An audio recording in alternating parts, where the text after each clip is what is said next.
Bukan main. Jokowi minta Erick Thohir dan Presiden Prabowo panggil Shin Tae-yong lagi. Bahkan sempat terdengar siap turun tangan buka jalur diplomasi dengan Presiden Korea demi masa depan timnas Indonesia. PSSI gak punya pilihan, Erick Thohir wajib panggil Shin Tae-yong lagi. Sempat terlihat bertemu kembali, keputusan ini bisa jadi titik balik timnas Indonesia, jangan sampai terlambat. Erick Thohir beri tantangan gila ke pelatih timnas Indonesia. Usai bungkam Kirgistan, targetnya menang dengan skor menyala 8-0. Simak ulasan lengkapnya sekarang.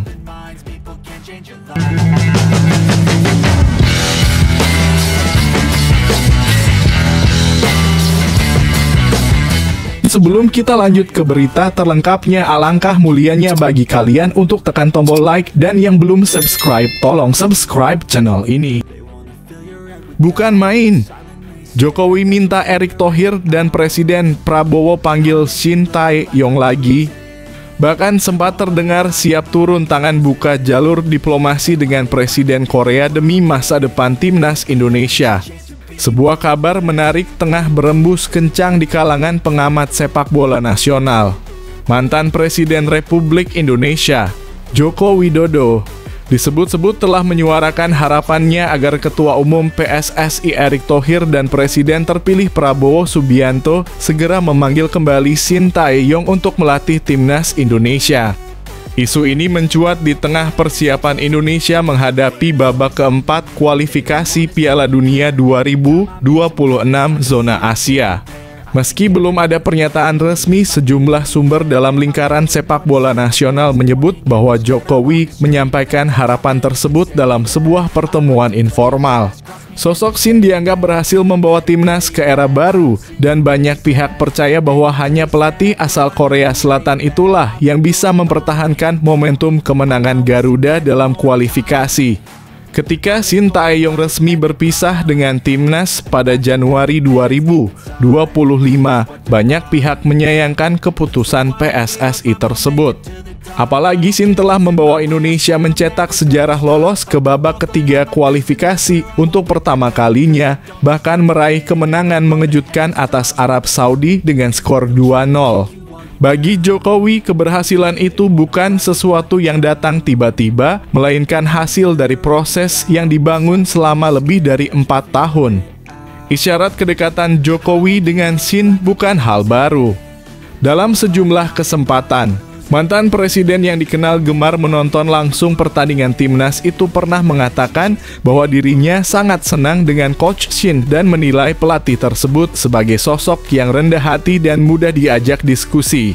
Pernyataan itu kini menjadi sorotan apalagi setelah muncul kabar bahwa ia ingin Shin kembali menukangi Garuda di tengah tensi persaingan kualifikasi yang semakin memanas.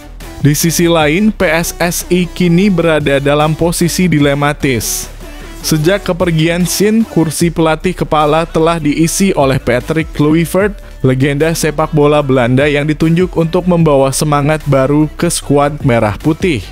Meski dihormati sebagai pemain kelas dunia, Kluivert masih dianggap belum cukup memahami karakter pemain Indonesia dan atmosfer sepak bola Asia Tenggara yang sangat unik. Apalagi dalam laga uji coba terakhir, penampilan timnas di bawah asuhan Kluivert dinilai kurang meyakinkan. Gaya bermain yang kaku dan minim improvisasi membuat banyak pendukung Garuda merindukan pendekatan taktis Shin yang mengandalkan pressing tinggi, fisik prima, dan kecerdasan membaca lawan. Tak heran seruan agar STY kembali menguat dari publik, terutama setelah kabar adanya dorongan dari tokoh besar seperti Jokowi. Ketua Umum PSSI Erick Thohir sendiri sebelumnya memang sempat menyatakan bahwa dirinya terbuka terhadap segala kemungkinan demi kemajuan sepak bola nasional. Dalam beberapa pernyataan, Erick bahkan menyebut bahwa Shin adalah pelatih yang telah memberikan kontribusi besar dan membangun fondasi kuat bagi timnas. Dengan masuknya Indonesia ke babak keempat kualifikasi, tantangan semakin berat dan kestabilan tim menjadi faktor krusial. Tak kalah penting, Prabowo Subianto sebagai presiden terpilih dan sosok berpengaruh dalam pemerintahan mendatang disebut juga terlibat dalam diskusi masa depan sepak bola Indonesia. Beberapa sumber menyebut, Prabowo memiliki visi besar terhadap olahraga nasional, termasuk sepak bola, dan sangat mungkin mendukung langkah-langkah strategis seperti pemanggilan kembali Shin Tae-yong jika itu dinilai mendekatkan Indonesia ke pentas Piala Dunia. Kembalinya Shin ke kursi pelatih tentu bukan tanpa hambatan. Diperlukan diplomasi serius, negosiasi personal, dan jaminan dukungan penuh terhadap program kerja yang diajukan Shin. Namun dengan dukungan moral dari tokoh sebesar Jokowi serta kemungkinan restu dari Prabowo dan Erick, semua itu bukan hal yang mustahil. Di dunia sepak bola, kontinuitas dan chemistry pelatih pemain menjadi kunci keberhasilan. Shin sudah memiliki keduanya. Ia mengenal para pemain muda seperti Marcelino Ferdinand, Pratama Arhan, dan Rafael Struijk secara personal. Ia juga tahu cara membangun mentalitas juara sesuatu yang selama bertahun-tahun hilang dari timnas Indonesia. Kini ketika peluang tampil di Piala Dunia 2026 terbuka lebih lebar dari sebelumnya, mempertahankan stabilitas tim menjadi keharusan. Pertanyaannya bukan lagi siapa pelatih baru, tetapi siapa yang paling tahu bagaimana membawa Indonesia terus melaju. Jika kabar mengenai dorongan dari Jokowi benar adanya, maka ini bukan sekadar manuver politik atau nostalgia masa lalu.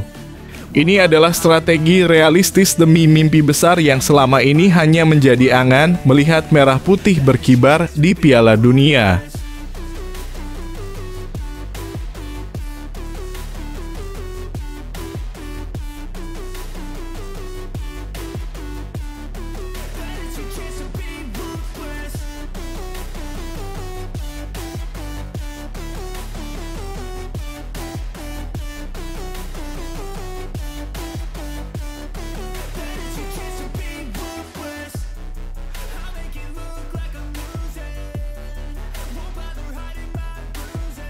PSSI gak punya pilihan, Erick Thohir wajib panggil Shin Tae-yong lagi.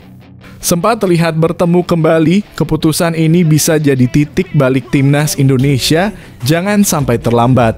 Setelah membawa timnas Indonesia menorehkan sejarah demi sejarah di level internasional, nama Shin Tae-yong seolah menjadi simbol kebangkitan sepak bola nasional. Namun keputusan PSSI untuk tidak memperpanjang kontraknya di awal 2025 justru menimbulkan pertanyaan besar di kalangan publik. Apakah ini keputusan tepat? Atau justru langkah mundur di tengah kemajuan nyata? Data, prestasi, dan dukungan publik seolah berbicara sebaliknya. Shin Tae-yong bukan sekadar pelatih, ia adalah arsitek revolusi gaya bermain Garuda. Dan inilah alasan mengapa PSSI seharusnya segera mendatangkan kembali juru taktik asal Korea Selatan itu. Catatan statistik yang tak terbantahkan selama lebih dari 4 tahun menangani timnas Indonesia, Shin Tae-yong mencatatkan total 57 pertandingan di berbagai level dari U19, U23 hingga senior. Dari jumlah tersebut, Indonesia menang 26 kali, imbang 14 kali, dan kalah 17 kali. Artinya rasio kemenangan di era Shin mencapai 45,6%, sebuah lonjakan signifikan dibanding era sebelumnya. Di level timnas senior, Shin mencatat 24 kemenangan dari 47 laga. Ia mampu membawa Indonesia lolos dari fase grup Piala AFF, menembus final Piala AFF 2020 hingga mencetak sejarah lolos ke 16 besar Piala Asia 2023 pertama kalinya dalam sejarah. Lompatan ranking FIFA dari 173 ke 127 saat Shin ditunjuk akhir 2019, Indonesia terpuruk di posisi ke 173 FIFA. Perlahan tapi pasti perubahan terjadi. Timnas naik 46 tingkat hanya dalam 4 tahun, bertengger di peringkat ke 127 per Desember 2024. Ini bukan pencapaian instan, melainkan buah dari konsistensi pembinaan, strategi, taktik matang, dan regenerasi pemain yang berjalan simultan. Rekor turnamen dan sejarah baru prestasi Shin bukan hanya dalam bentuk angka di atas kertas, tetapi nyata di panggung turnamen resmi. Indonesia menjadi runner-up Piala AFF 2020, peraih medali perunggu SEA Games 2021, hingga menembus semifinal Piala Asia U-Strip 23 2024. Tim U-Strip 23 bahkan sukses mengalahkan tim kuat seperti Korea Selatan dan Australia. Namun yang paling monumental adalah saat timnas senior lolos ke putaran ketiga kualifikasi Piala Dunia 2026 zona Asia untuk pertama kalinya sepanjang sejarah. Indonesia menjadi satu-satunya tim ASEAN yang tidak hanya lolos, tapi juga mencatat kemenangan krusial atas Arab Saudi dengan skor 2-0, menciptakan harapan besar untuk menembus Piala Dunia. Transformasi permainan dan regenerasi yang nyata di bawah Shin Tae-yong, timnas Indonesia berubah total bukan hanya dari segi hasil, tetapi cara bermain. Tekanan tinggi, pressing cepat, dan transisi cepat menjadi ciri khas permainan tim. Latihan fisik yang intens, pendekatan ilmiah, serta disiplin ala Korea Selatan menjadi pondasi. Tak hanya itu, Shin juga dikenal sebagai pelatih yang berani memberi kesempatan kepada pemain muda. Rata-rata usia timnas di berbagai ajang hanya berkisar 2.224 tahun, menjanjikan masa depan yang cerah. Marcelino Ferdinand, Pratama Arhan, Rafael Struijk, hingga Ivar Jenner adalah nama-nama muda yang kini jadi andalan berkat keberanian Shin dalam membentuk generasi baru. Dukungan rakyat tak bisa diabaikan. Sebuah survei yang dilakukan Go Out Stats menunjukkan bahwa 61,7% masyarakat Indonesia puas dengan kinerja Shin Tae-yong. Ini angka yang tinggi untuk pelatih asing yang bekerja di bawah tekanan besar dan ekspektasi publik yang menggunung. Banyak pihak menyayangkan keputusan PSSI yang tidak memperpanjang kontrak Shin. Apalagi sebagian besar fondasi tim saat ini dari strategi permainan hingga komposisi skuad adalah hasil kerja keras Shin selama hampir 5 tahun. Momen yang tak boleh dilewatkan, putaran ketiga kualifikasi Piala Dunia 2026 akan dimulai pada pertengahan 2025. Tanpa Shin, timnas kehilangan sosok yang telah memahami karakter pemain, membaca lawan dengan akurat, dan terbukti sukses di laga-laga penting. Jika ingin mempertahankan mimpi besar tampil di Piala Dunia, PSSI tidak bisa memulai semuanya dari nol lagi. Shin Tae-yong adalah pelatih langka yang berhasil menyatukan mimpi dan realita. Ia tidak hanya menjanjikan perubahan, tetapi menghadirkannya secara konkret. Tidak banyak pelatih yang bisa membawa Indonesia ke posisi seperti sekarang, apalagi dalam waktu yang relatif singkat. Maka mendatangkan kembali Shin Tae-yong bukan sekadar romantisme masa lalu. Ini adalah langkah strategis, realistis, dan mendesak demi keberlanjutan proyek besar Garuda ke pentas dunia.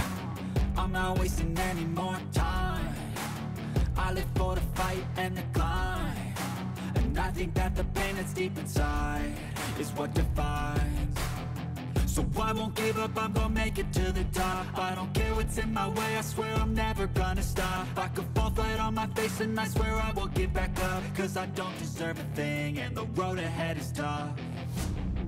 They'll try to kick you while you're down. They wanna rise up while you drown. They wanna fill your head with doubt. They're silently scared that you'll figure it out. Erick Thohir beri tantangan gila ke pelatih timnas Indonesia. Usai bungkam Kirgistan, targetnya menang dengan skor menyala 8-0. Simak ulasan lengkapnya sekarang. Timnas Putri Indonesia sukses meraih kemenangan atas Kirgistan dengan skor 1-0 pada laga pertama grup D kualifikasi Piala Asia Putri 2026 di Indomilk Arena, Kelapa II, Tangerang, Minggu 29/6/2025. Usai pertandingan, pelatih timnas Putri Indonesia, Satoru Mochizuki, memberikan komentarnya. Gol semata wayang timnas putri Indonesia dicetak oleh Isa Warps pada menit ke-65. Gol itu sudah cukup membawa tim merah putih menang atas Kirgistan. Sepanjang permainan, timnas putri Indonesia sukses menguasai jalannya pertandingan. Sayang banyak peluang yang gagal dimaksimalkan dengan baik oleh Safira IKDKK. Satoru Mochizuki berharap timnas Indonesia bisa mencetak banyak gol. Namun keinginannya itu gagal terwujud dan hanya sukses mencetak 1 gol saja. Kami senang bisa menang pada laga pertama walaupun hanya 1-0. Laga pertama memang selalu menegangkan buat kami. Ada selentingan berita jika ketum PSSI Erick Thohir sebenarnya kami tidak mau kalah dari Taiwan yang menang 8-0 lawan Pakistan, tapi kami tetap bersyukur bisa menang, ucap Pak Ketum dengan nada bercanda. Satoru Mochizuki memberikan tanggapannya perihal banyak peluang yang didapatkan timnas putri Indonesia. Skuad Garuda Pertiwi selalu gagal memaksimalkan peluang untuk mencetak gol. Tercatat ada lebih dari 5 peluang yang dihasilkan timnas putri Indonesia. Kedepannya, Satoru Mochizuki akan melakukan evaluasi untuk menghadapi Pakistan. Dalam sepak bola, mencetak banyak gol itu sangat penting. Tapi menang dengan hanya mencetak 1 gol saja juga tidak apa-apa. Kalau diingat perhitungan untuk lolos ke Piala Asia Putri 2026 bukan hanya menang saja, tapi gol juga. Jadi pemain sudah punya inisiatif untuk melepaskan tendangan jarak jauh dan lalu mencoba bermain lebih dekat ke gawang lawan, tutup Satoru Mochizuki. Selanjutnya, timnas putri Indonesia akan menghadapi Pakistan pada laga kedua grup D kualifikasi Piala Asia Putri 2026. Laga itu digelar di Indomilk Arena Rabu (2 Juli 2025).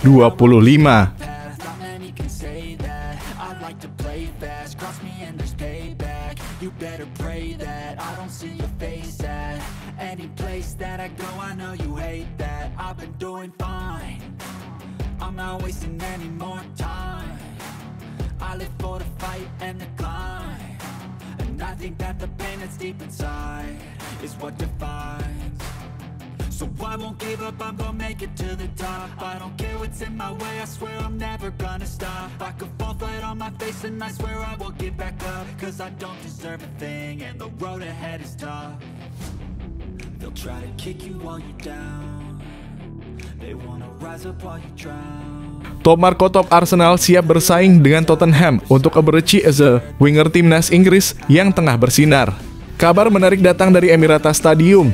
Arsenal dikabarkan serius mengejar Eberechi Eze, winger berusia 26 tahun yang kini membela Crystal Palace dan tengah menikmati performa terbaiknya baik di klub maupun tim nasional Inggris. The Gunners sudah memulai pembicaraan awal soal potensi transfer ini dan kabarnya siap menantang rival sekota mereka, Tottenham Hotspur, untuk mendapatkan tanda tangan sang pemain.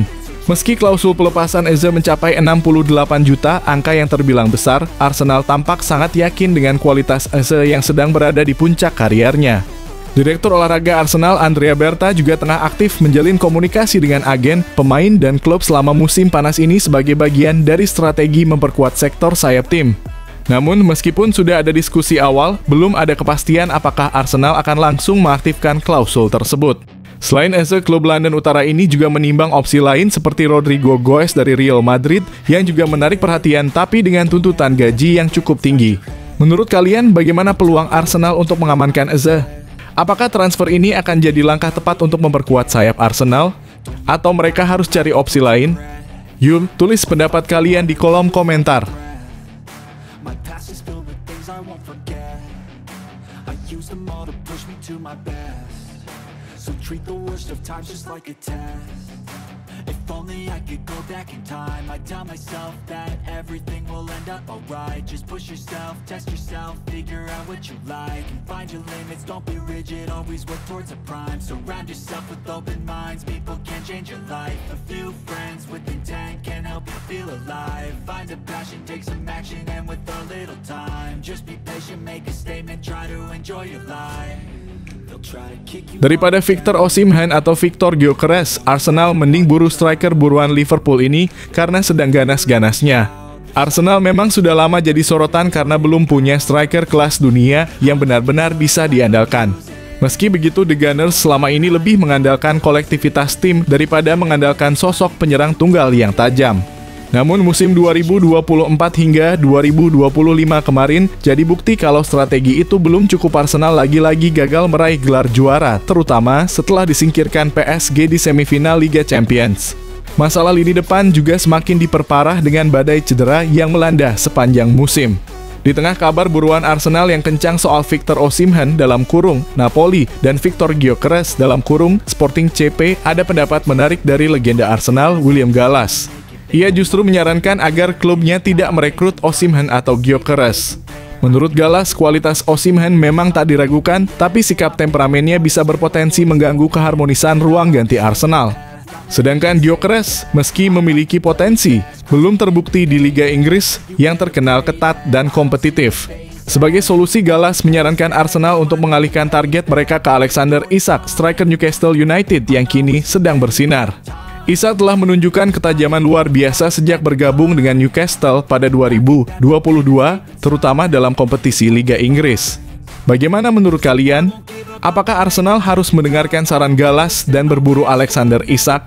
Atau lebih baik tetap fokus ke Osimhen atau Gyökeres? Yuk, share pendapat kalian di kolom komentar.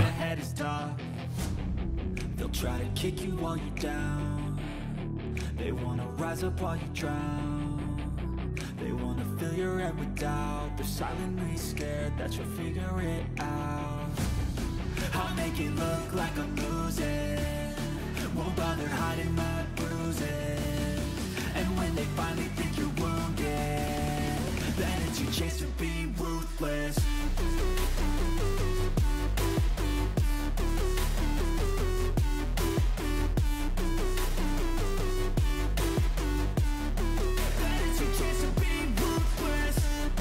Wah, Arsenal makin dekat gait Benjamin Sesko. RB Leipzig siap turunkan harga. Arsenal tampaknya mulai menemukan titik terang dalam perburuan striker muda potensial Benjamin Sesko. Setelah cukup lama mengincar penyerang milik RB Leipzig itu, kini The Gunners mendapatkan angin segar. Leipzig dikabarkan siap menurunkan harga jual sang pemain. Ketertarikan Arsenal terhadap Sesko memang sudah bukan rahasia lagi. Striker muda asal Slovenia itu telah lama masuk dalam radar Mikel Arteta, dan kini peluang untuk membawanya ke Emirates Stadium tampaknya kian terbuka. Arsenal memang belum mendatangkan penyerang baru di bursa transfer musim panas ini, dan Sesko disebut sebagai target utama untuk memperkuat lini depan.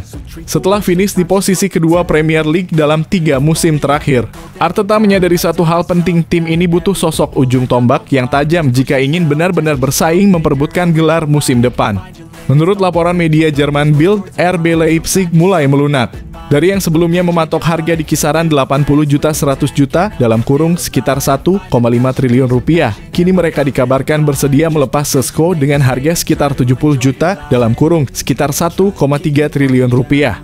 Angka ini dianggap jauh lebih realistis bagi Arsenal yang sempat menimbang opsi lain karena valuasi awal terlalu tinggi. Penampilan Sesko sendiri memang layak diperhitungkan. Musim lalu ia mencetak 21 gol dari 45 penampilan di semua kompetisi. Meski masih terikat kontrak hingga Juni 2029, sang striker diyakini cukup terbuka untuk menjajal atmosfer Premier League. Jika dibandingkan dengan Victor Gyökeres, Arsenal menilai Sesko sebagai pilihan yang lebih menjanjikan untuk jangka panjang. Selain usianya yang 5 tahun lebih muda, kualitas kompetisi Bundesliga juga dianggap lebih tinggi dibandingkan Liga Portugal, tempat Gyökeres saat ini bermain.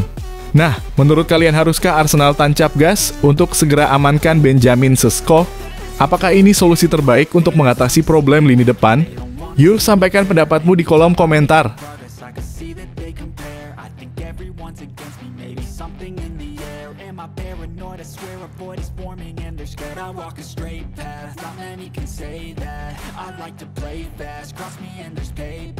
You better pray that I don't see your face at any place that I go. I know you hate that. I've been doing fine.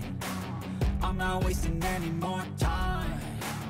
I live for the fight and the climb, and I think that the pain that's deep inside is what defines. Agresif nan brutal. Sudah dapat 2 gelandang, Mikel Arteta masih ingin boyong 1 lagi dari Barcelona. Arsenal belum berhenti berbelanja. Meski sudah mengamankan 2 gelandang anyar untuk musim depan, pelatih Mikel Arteta ternyata masih belum puas.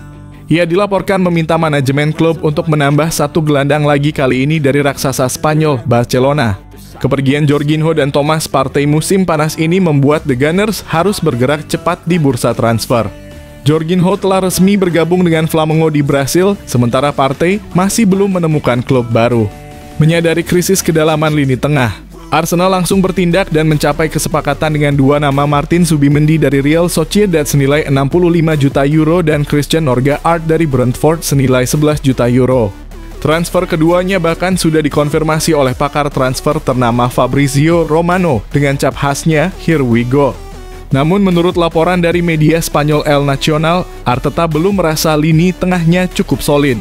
Ia menginginkan 1 gelandang tambahan untuk melengkapi kombinasi Zubimendi dan Norgard. Nama yang diminta, Marc Casado, pemain muda potensial milik Barcelona. Casado dinilai Arteta sebagai pelengkap sempurna untuk Zubimendi, terutama dalam urusan distribusi bola dan kestabilan ritme permainan. Arsenal kabarnya siap menggelontorkan dana sebesar 40 juta euro untuk merekrut Casado dan bahkan menjanjikan menit bermain yang cukup jika ia mau pindah ke Emirates Stadium. Menariknya, langkah ini menunjukkan bahwa Arteta tak hanya mengejar nama besar, tetapi juga mencari pemain dengan visi dan kecocokan sistem jangka panjang. Menurut kalian, apakah Marc Casado adalah tambahan yang tepat untuk lini tengah Arsenal? Atau sudah cukup dengan Zubimendi dan Norgard? Yuk, tulis pendapat kalian di kolom komentar.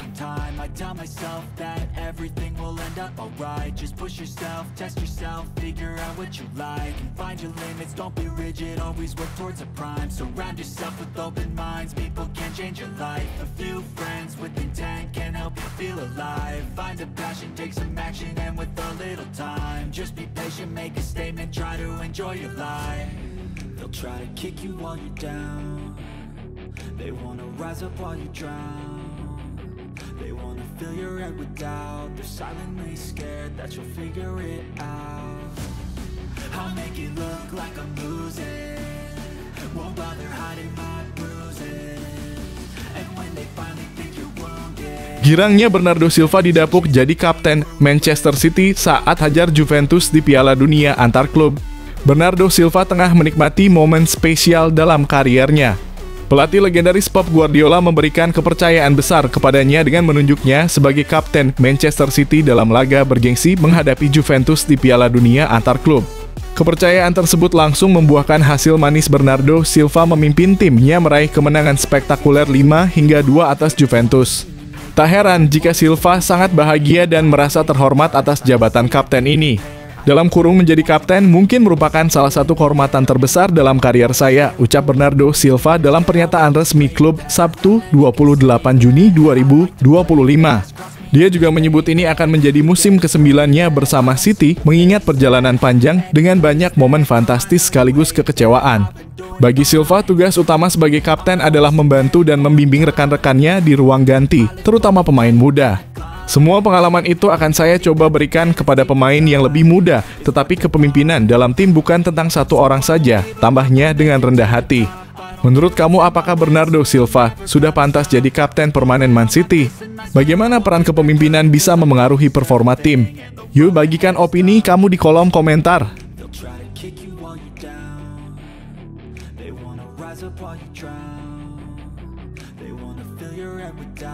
Silently scared that you'll figure it out. I'll make it look like I'm losing, won't bother hiding my bruises. And when they finally think you're wounded, then it's your chance to be ruthless.